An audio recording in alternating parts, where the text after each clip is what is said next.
Shalom saudara yang dikasih Tuhan, selamat pagi. Senang dan bahagia rasanya karena masih bisa menyapa saudara di pagi yang indah ini. Doa dan harapan saya bahwa saudara semua dalam keadaan sehat, dalam keadaan baik, penuh dengan sukacita, diberkati Tuhan untuk sepanjang hari ini. Pagi ini kita akan kembali menikmati persekutuan dengan Tuhan. Namun sebelumnya mari kita membuka hati, merendahkan diri di hadapan Tuhan, kita berdoa. Bapa di surga, kami bersyukur untuk kebaikan-Mu yang kami nikmati saat ini, yang telah memelihara kami sepanjang malam, menganugerahkan kami hari baru pagi ini. Berkati dan pimpinlah kami oleh Roh Kudus-Mu ya Tuhan, sehingga kami boleh berjalan dalam kemenangan Kristus di sepanjang hari ini. Dalam nama Tuhan Yesus kami berdoa, amin. Saudara yang dikasih Tuhan, pagi ini kita akan menikmati kembali persekutuan dengan Tuhan lewat firman yang akan kita renungkan. Saya siapkan satu ayat dari kitab Pengkhotbah pasal yang kelima ayat yang ke-9. Demikian bunyi firman Tuhan saudara. Siapa mencintai uang tidak akan puas dengan uang, dan siapa mencintai kekayaan tidak akan puas dengan penghasilannya. Ini pun sia-sia. Itu yang akan kita renungkan. Topik renungan kita pagi ini saudara, bijak mempergunakan berkat yang ada. Ini yang akan kita renungkan. Pada suatu hari saudara, seorang wanita tua dia sedang berjalan-jalan menyusuri sebuah perbukitan, dan tanpa sengaja pada saat itu matanya tertuju pada sebuah batu yang mengkilat yang berada di sela-sela batu besar di pegunungan itu. Batu itu saudara kurang lebih sebesar kepalan tangan orang dewasa. Dengan berbagai usaha diraihnya dan digenggamnya batu gemerlapan itu saudara. Luar biasa. Dan pada saat itu juga saudara, lewat seorang pria muda yang sedang mencari kayu bakar di hutan itu.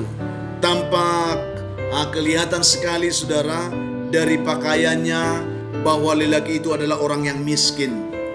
Lelaki itu saudara melihat batu mengkilat yang dipegang oleh nenek tua itu.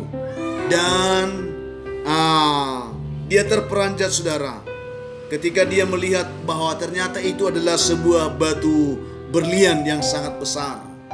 Lalu dia mencoba untuk membujuk, merayu nenek tua. Dia katakan, "Apa itu, Nek?" Lalu lelaki itu bertanya juga, "Bolehkah aku memintanya dari nenek?" Lalu nenek itu saudara, wanita itu berkata, "Baiklah anak muda," jawab nenek itu, seraya memberikan batu itu kepada sang lelaki itu tanpa beban sama sekali saudara. Dengan sukacita dia berikan berlian yang besar itu kepada pemuda itu. Lalu setengah tidak percaya sebenarnya, lelaki itu pun segera menerima dan membawa pulang berlian besar itu ke rumahnya. Sesampainya di rumahnya saudara, dia mulai berpikir merancang berbagai strategi untuk memanfaatkan berlian besar tersebut agar dapat membuatnya menjadi kaya, dapat mengubah nasib hidupnya saudara, tanpa kehilangan batu itu. Itu yang dipikirkan. Dia bisa kaya dengan berlian tapi tidak kehilangan berlian itu. Akhirnya keesokan harinya dia memutuskan supaya dia menggadaikan berlian miliknya itu. Lalu dia digadaikan saudara. Dan uang hasil gadaian itu memang sangat besar. Dan dia mempergunakan uang itu menjadi modal usaha. Dia mencoba untuk membangun usaha saudara. Dan luar biasa, hasil dari usahanya itu membuat kehidupannya berubah. Hari demi hari, tahun demi tahun dilaluinya. Dan akhirnya lelaki itu bertumbuh menjadi seorang pengusaha yang kaya raya. Luar biasa. Berlian yang dulunya digadaikannya itu pun sudah dapat ditebusnya kembali. Akhirnya dia memiliki kekayaan dan juga dia memiliki berlian itu kembali. Tetapi saudara, entah kenapa perlahan namun pasti mulai ada perubahan di dalam diri lelaki itu saudara. Ia mulai congkak, dia suka pamer, dan dia mulai melarutkan diri dalam kehidupan malam yang sangat menjijikkan. Akibatnya saudara, teman-temannya yang tadinya dekat dengan dia mulai menjauhi dia. Yang ada sekarang di sekelilingnya adalah hanya orang-orang yang hanya mau memanfaatkan dirinya saja. Lalu saudaraku yang dikasih Tuhan, usahanya pun karena berbagai persaingan dan minimnya dukungan dari orang-orang yang loyal dekat dengan dia, akhirnya usahanya pun mulai menurun dan dia pun jatuh miskin kembali, bangkrut usahanya dan dia menjadi miskin. Ia sekarang tidak mempunyai apa-apa lagi. Dia sudah menjadi seperti semula lagi, menjadi miskin. Bahkan semua orang sudah meninggalkan dia. Yang ada hanya tersisa yaitu berlian besar yang dia miliki. Namun entah kenapa ia mulai merasa menyesal dengan keadaan itu. Kenapa ia harus meminta berlian tersebut dari nenek tua itu? Sesungguhnya itu bukan miliknya, saudara. Itu yang dia sesalkan. Mengapa aku meminta berlian ini? Itu yang dikatakan. Akhirnya dengan berbagai upaya ia berusaha mencari kembali nenek tua tersebut. Setelah berhari-hari mencari, akhirnya lelaki itu pun menemukan rumah sang nenek, yaitu sebuah gubuk kecil di sebuah perbukitan, saudara.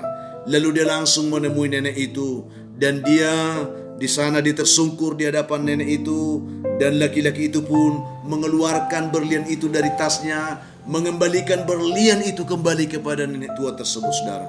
Lalu sambil dikembalikan dia berkata, "Mengapa engkau dulu memberikan batu permata ini kepadaku, Nek?" Dia katakan. Dia sambil mengatakan itu sambil dia menangis di depan nenek tua itu.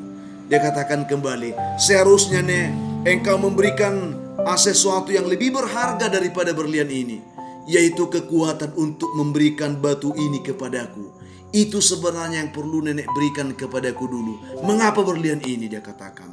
Lalu sambil tersenyum, saudara, nenek itu pun menjawab anak muda. Dia katakan, "Anak muda, aku sedang mengajarkan hal itu kepadamu sekarang. Aku sedang mengajarkan apa yang kamu minta itu kembali kepadamu sekarang," dia katakan, saudara. Itu yang dikatakan. Akhirnya pemuda itu termenung dan menyadari keberadaannya.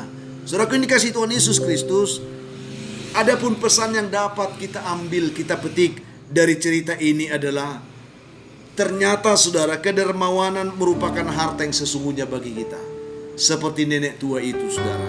Kesombongan, kemewahan, sesungguhnya itu justru akan membawa seseorang menjadi lalai, menjadi orang yang tidak tahu diri, dan bahkan terkadang orang lebih memuja kekayaan daripada keluarganya, daripada orang-orang dekatnya, daripada menghargai orang-orang yang selalu ada di sisinya, saudara.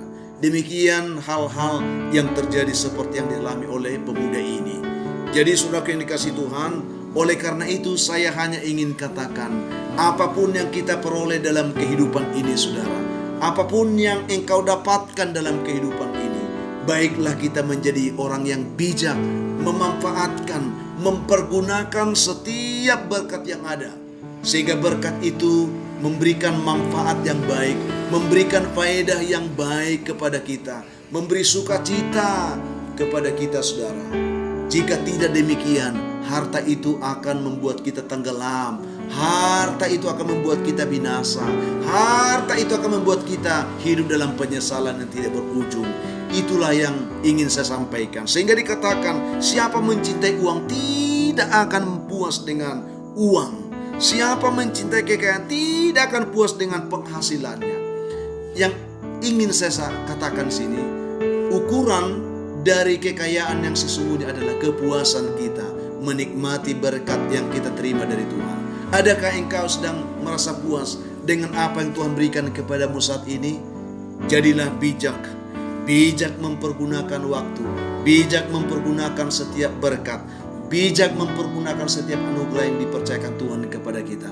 Maka itu akan bermanfaat, membangun diri kita, membangun keluarga kita, membangun kehidupan kita, menjadi pribadi rumah tangga yang lebih baik dan bermanfaat, yang akhirnya kita dapat menikmati segala sesuatu juga dengan baik. Apakah engkau ingin menikmati berkat yang sesungguhnya dalam hidupmu? Hargai setiap berkat yang Tuhan beri. Bersyukur untuk apapun yang Tuhan karuniakan kepada saudara. Itu yang saya sampaikan pada pagi hari ini. Tuhan kiranya memberkati saudara ketika mendengarkan renungan ini. Kita berdoa, saudara. Bapa di surga, terima kasih untuk kebaikan-Mu yang menyapa kami. Lewat kebenaran ini kami boleh belajar betapa penting kami bijak untuk mempergunakan setiap anugerah Tuhan yang kami terima. Sehingga kami boleh bersyukur, kami boleh menikmati sukacita di dalamnya. Berkati umat Tuhan yang mendengarkan renungan dimanapun. Yang lemah Tuhan kuatkan, yang berduka Tuhan hiburkan, yang berbeban berat Tuhan berikan kelegaan, yang dalam pergumulan sakit penyakit Tuhan campur tangan menolong mereka, membantu mereka untuk bisa mengalami pemulihan dan kesembuhan. Yang mencari pekerjaan Tuhan berkati, berikan mereka pekerjaan yang baik. Juga yang sedang mencari jodoh Tuhan berikan jodohnya yang baik. Yang mengharapkan keturunan berkati buah kandungan mereka. Anak-anak kami yang sedang bergumul dalam pendidikan, berikan mereka hikmat dan kemampuan belajar yang baik. Masih banyak umat-Mu saat ini yang mengharapkan anugerah Tuhan. Ketika mereka mendengarkan renungan dan doa ini, hamba mohon berkatilah mereka semuanya Tuhan. Dalam nama Tuhan Yesus kami berdoa, amin.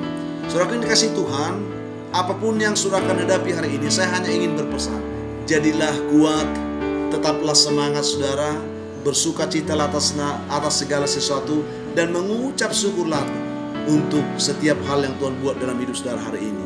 Kalau saudara mempunyai beban, pergumulan hidup yang berat, dan saudara rindu didoakan, hubungi kami saudara di nomor telepon yang tertera di layar saudara. Kami siap membantu mendukung saudara dalam doa. Dan kami juga meminta saudara bantu kami saudaraku untuk selalu men-share, membagikan renungan ini, video ini, supaya banyak orang bisa menonton dan mereka juga boleh diberkati seperti saudara. Akhirnya saya Pendeta Linti Dongoran, Pendeta GKP Jemaat Khusus Horizon Medan menyampaikan sampai jumpa di kesempatan lain saudara. Tuhan memberkati saudara. Shalom.